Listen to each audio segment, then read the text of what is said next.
Making this video to talk about, I don't know, this cool bag. It's a WW1 haversack bag.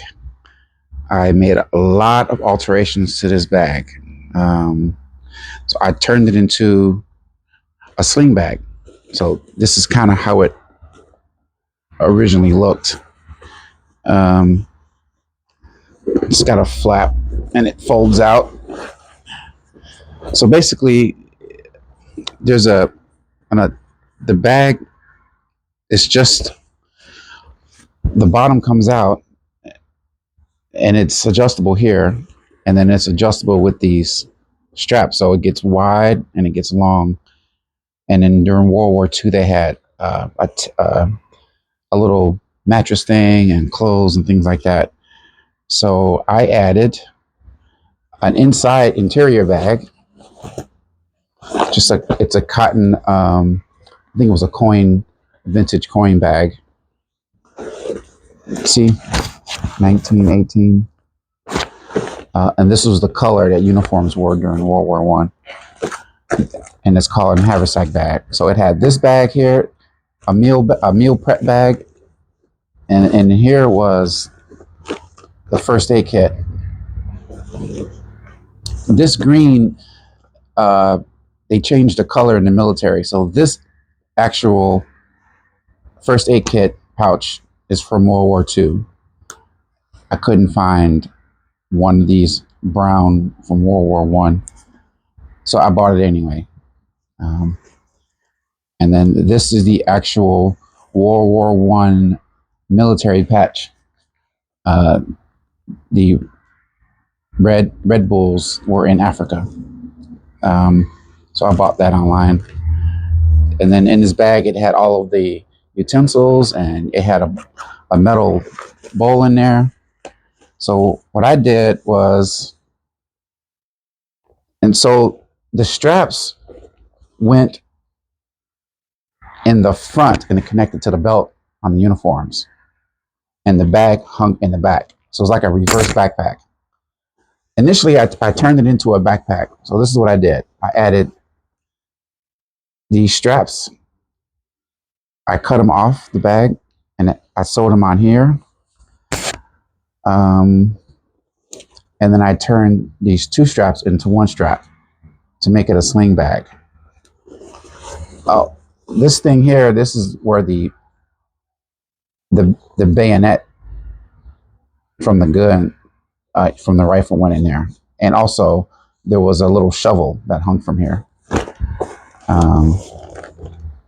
I added this little thing here because it was like a part left over. I didn't want to throw it away. So what I did to make it a sling bag, I just tucked this in here because this strap, oh, let me show you how it originally looked, because I kept most of the original stuff. So this is where you can adjust the bottom, because the bottom comes out, and then it goes in here. Let's see.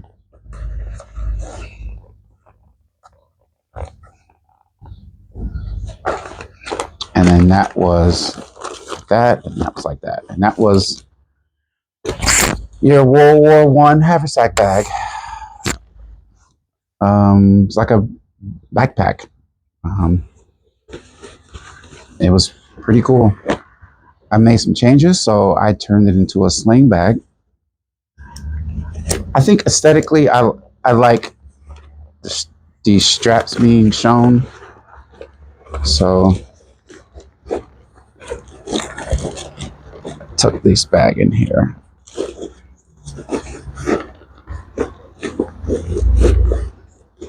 So you might ask, why don't you just leave the flap on the outside?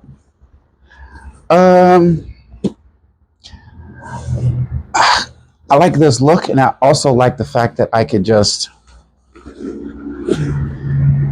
easily go in the bag and grab something. Or if I needed something secure, I can just add it to one of these bags. I can add it to the first aid kit pouch, or I can add it to the meal bag pouch if I wanted something secure. And then for easy access, I can just go in here like that. Um, so, and then, oh, I added this little handle right here. That was not like that. I took this off of another strap on the bag. I don't actually remember. Um, but yeah, it's heavily modified. I don't even, and I keep changing it. And one time I had two straps like a backpack, but it hung too low and it was scratching my motorcycle. So I needed to hang from the side. So I turned it into this. So it fits.